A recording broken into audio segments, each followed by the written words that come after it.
Hey guys, welcome back to the channel. If you are new here, I'm Shamir Nicole and you are watching Girl Yes, the channel where we are learning to be bold, ambitious, and beautiful together. So I wanted to start this month because it is May and it is mental health awareness, and that is one of the things that I'm very passionate about, because a lot of times, especially as a woman of color, we don't talk about our mental health because it's very much taboo within our community. So I want to start to introduce this May with some mental health topics that I think that we all can benefit. And so, like I said, I wanted to make this video, and I kind of wanted to make it like a series. And so in my head, what I came up with was coffee and combos, typically because I'm either drinking coffee before I film or I'm drinking coffee after. So I figured, let's just drink it and do it at the same time and just live my best life. So you see me get a little bit hyper. You guys already know that the caffeine has started to kick in. So bear with me. And also, this is also a really great way for me to share with you my little collection. I like to collect coffee mugs. It's like my new obsession. So I want to share with you my coffee mug for today's video, and this one it has Friends, right? And if you've never seen Friends, the television show, one of the very popular episodes was when Rachel and Chandler broke up, and he had this really popular saying of "we were on a break." So that is what you see on the back of the mug, really big, is we're on a break. If you've never seen the show, it doesn't make any sense, but if you guys are familiar with Friends, you understand. So that is my coffee mug of the day. And now I think even with me starting this series, it's probably going to be a way for me to buy more coffee mugs. Just don't tell nobody, y'all. If you see me looking down, I have my trusty dusty laptop with me today, and I've written some notes because I know that when I drink coffee, I tend to get a little hyper, and I want to make sure I stay on track today. So let's just discuss exactly what rejection is. Today's topic is going to be about what is rejection and how do we effectively handle rejection and be able to really move on from those feelings. So we're going to briefly discuss what rejection is, and I am also going to share a few tips on how I have been able to effectively move on from rejection, and some of the tips that I think will help you do the same. Rejection typically is like an act of refusing, turning down something or someone, right? And so it's like being denied a request. It's being denied a proposal at work. It's being denied friendships or relationships. Rejection happens in every facet of our life, and having the emotional intelligence to not only be able to recognize rejection, but being able to handle rejection in a positive way is key in order for us to really live a purpose-driven life. The question, when I thought about today's topic, the question that I asked myself is, why are we so afraid of rejection, right? And when I thought about that, it's typically because, and when we think of rejection, a lot of times we think of rejection in terms of friendships and relationships. But like I said, you can be rejected at work. You may be the most creative person on staff, and you present something to your boss or a higher up, and they reject your idea. And so when you know that you have the skill set and you have the mindset and you have the character in which you're able to want or request something, and you're being denied that request, it hurts our feelings.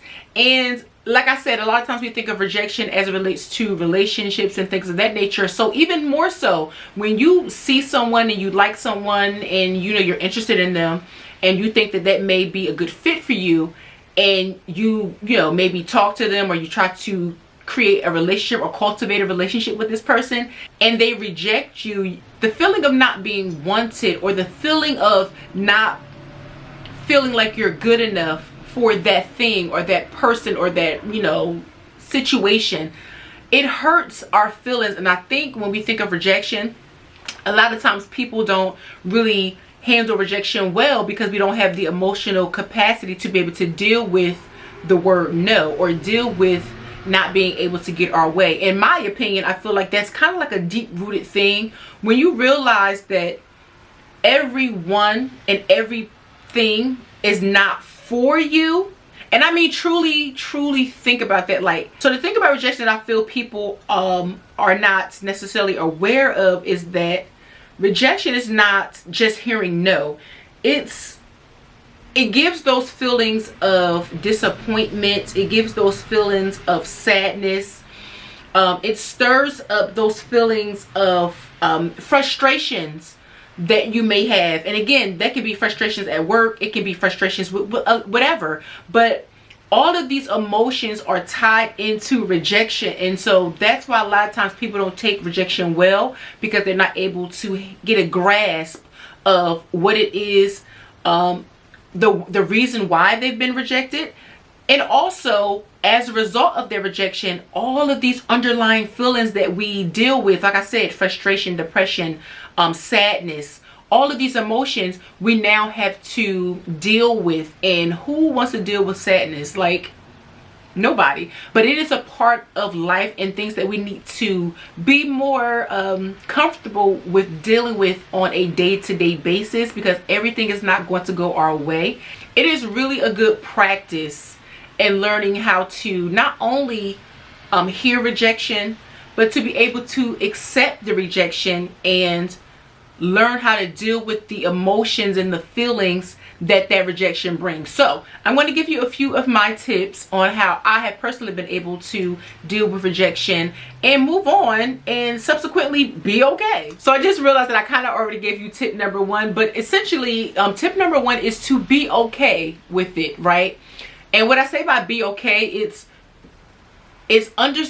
feel the rejection, embrace all of the feelings and the emotions that rejection brings, but then understand why you are feeling that. So let's speak in context of maybe something at work. Like I said, you know, you're in a meeting and you're presenting this fabulous idea that you know it's going to be ideal for your client. It's going to be the best thing that your team has ever heard, and it's going to solve all of the problems that your team needs to solve. And then you present this idea to your team or your boss, and they completely shut you down. You might have been working on this for weeks or months. You put your blood, sweat, and tears into it, and then all of a sudden they hit you with the no, or just no type of wiggle room. They just completely reject your idea. A lot of times that you're going to be left kind of devastated, right? When I say be okay with it, what I mean is accept the fact that you've been rejected. Accept the fact that your ideas or whatever it is that you're presenting to someone has not been accepted, right? But then understand why. Tackle the emotions of why you feel the way that you feel. For me, this has been key in order for me to not be able to understand the rejection, but understand my emotional response to the rejection. And so for me, I am a writer. I like to write down everything. It helps me to think. It helps me to clarify, hence me writing down my notes. And when I do that, let's say, again, in this scenario, I was rejected by my boss. When I write down those notes, I'm able to see I was rejected, by my boss because I don't feel valued in this organization. I'm feeling sad because my ideas are not taken into consideration as often as others.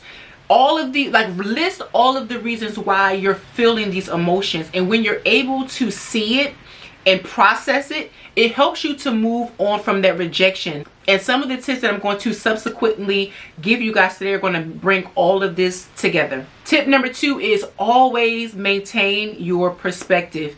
And again, this is in every area of your life, whether it's at work, whether it's with friendships, whether it's with relationships, whether it is with whomever.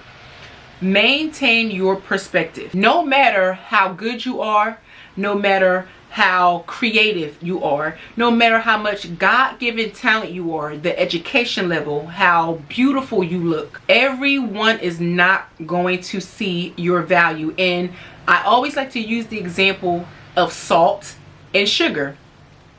There have been times I have these little containers in my kitchen, and they're silver, and I put salt in them and I put sugar in them, and they are different sizes to help me differentiate which is which. But sometimes when I'm not paying attention and I'm doing two things at once, I'll grab the salt thinking I'm grabbing the sugar and I'm putting salt inside of my coffee instead of sugar. It's about perspective. Everyone is not going to see what you see.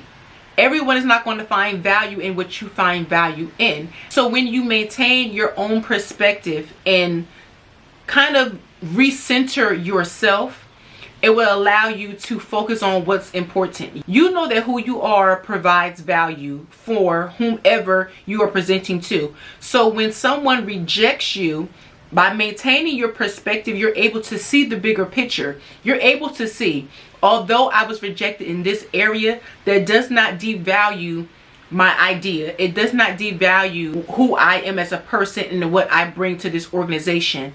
All this means is that the person that I am presenting to is not able to see the value in what it is I am presenting. And it is okay. Going back to tip number 1, be okay with everything being okay. Tip number 3 for me is one of the tips every time I'm going through something, and again, it may be a rejection or whatever the case is, I always think of, it's like almost like the first thing that comes to my head, and it is rejection is God's protection. There are going to be some things that come up in your life and you're going to want it so bad, and I'm speaking from personal experience here. Even recently, there was an opportunity that was presented to me. I didn't go searching for it. It came literally directly to me, and I was like, oh, this will be great, and I can see the value in it, and I can see, you know, all of these assets that I have, I'm able to give, and it can help, and I mean, it can really help in so many ways, and I was so excited about it, and it fell through. Although, again, I was sad, and I was like, oh man, I don't understand what happened, and, you know, I started to kind of go like a spiral of self-doubt and, you know, just overthinking the entire thing. And like clockwork, this tip always came to my head, and it was that rejection was God's protection, because that is not what God wanted for me. That is not the door that God wanted me to go through, and I had to be okay with being okay. And tip number 2, I had to maintain my perspective. As I said to you guys earlier, I know my value and I know what I bring to the table, and someone's lack of ability to be able to see that and understand that is not my business. I am still going to be Shamir Nicole at the end of the day. I'm still going to want to help. I'm still going to want to be able to give and do all the things that I was going to do. But again, that was God's protection for me. God has something better for me, and so I just had to maintain my perspective. So I really truly believe if you have that mindset of it didn't work out and it's always for a reason, there's a reason that didn't happen, it helps you to again embrace that rejection and be okay with it. It's hard for this when you're in, like, you know, let's say a breakup, and you know, you're sad, you know, you really love this person and you really want to be with them and you thought it can work and all of those things. Y'all know how we do, and we start to kind of spiral out of control with the what ifs and all of that. But when you really think about it, like when you say that to yourself out loud and say, that rejection, that person not wanting me in their life, that person not wanting to be with me anymore, it's a reason for that. Why would you want to be with someone who doesn't want to be with you, right? That was something to protect your heart later on down the line before you wasted any more of your time. So that rejection was for your protection. Tip number 4 is to tap into your support system. Like I said in our previous example, especially if you like it's a relationship or something like that, sometimes those breakups or even you leaving a job or, you know, getting laid off, stuff like that, especially when it's something that you've invested a lot of your time and your energy and your finances into, it's really hard to sever those ties and feel like you're being rejected in some of those areas. So having that support system of people who make you feel loved and make you feel heard and make you feel seen can help you with those emotions that you're experiencing as a result of that rejection. Try to tap into your support system, and I am very much aware that everyone doesn't necessarily have a support system, and so because of that, and even if you do have a support system, let's be honest here, there have been times that I've had a support system and it was just some type of rejection that I didn't want to burden people with at the time, or I didn't want to share what it is that I was going through. And so as a result, I had to learn to kind of tap into what I was feeling and find my own support. So one of the ways that I've done that is I've learned to journal. Like I said, I like to write down everything. So I had made some journals for myself, and I just started to write. And it allowed me to, again, process my emotions, but it also helped me to encourage myself. So every time I was writing, I wasn't necessarily like venting or purging myself of these emotions. I was speaking positive confirmations over myself. I was saying how much of a good person I was. I was reinforcing the fact that the qualities that I have as a woman, even the capacity that I serve here as a big sister, I would say, I know that I have all of these really unique and wonderful qualities. And because I was rejected by whomever or whatever, that does not diminish my value. So when I was writing, I was making sure that even if I didn't feel it at the time, I was making sure that I was always saying it. I was making sure that I was always hearing it. I was making sure that I was always reading it.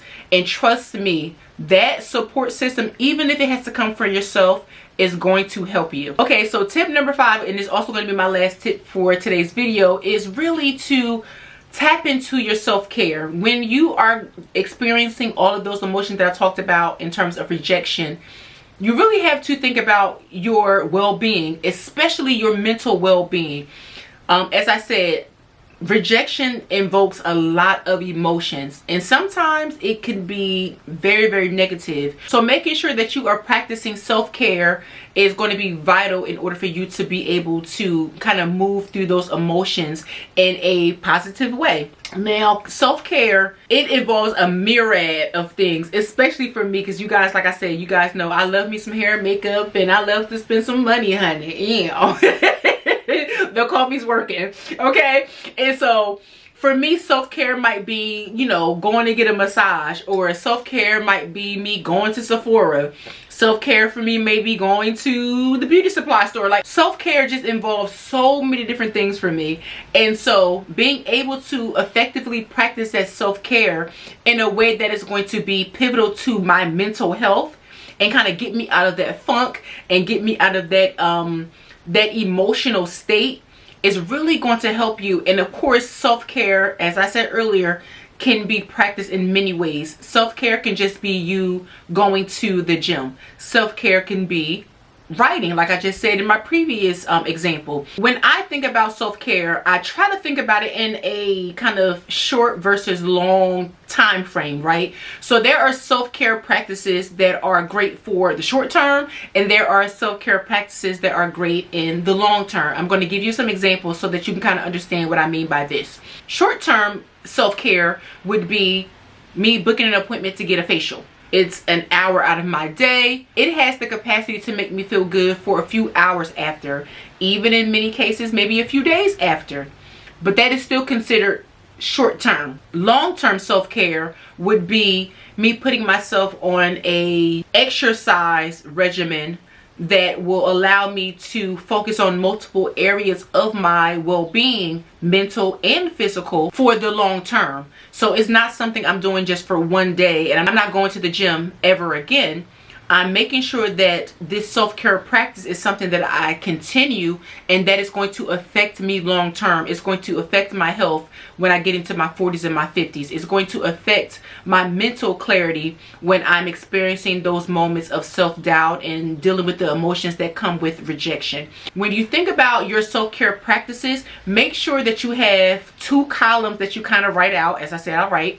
So make sure you have 2 columns and you're writing out some short self-care practices that you can kind of do, especially when you don't have any time, and then you always have some long-term self-care practices that you can incorporate into your life on a day-to-day basis that are always going to make sure that you are presenting your best self. And when you present your best self, you feel your best. So queens, I hope that these tips have helped you being able to deal with the effects of rejections. As I said, rejection can affect us in multiple areas of our life, but being able to effectively be able to deal with the rejection, really take hold of it, feel it, embrace it, and then have the necessary steps in place to be able to move past the rejection, that is key. And that is how you become bold, ambitious, and beautiful. So thank you guys so much for watching today's video. I hope you enjoyed it. And if you have any tips that you would like to share with the rest of the community,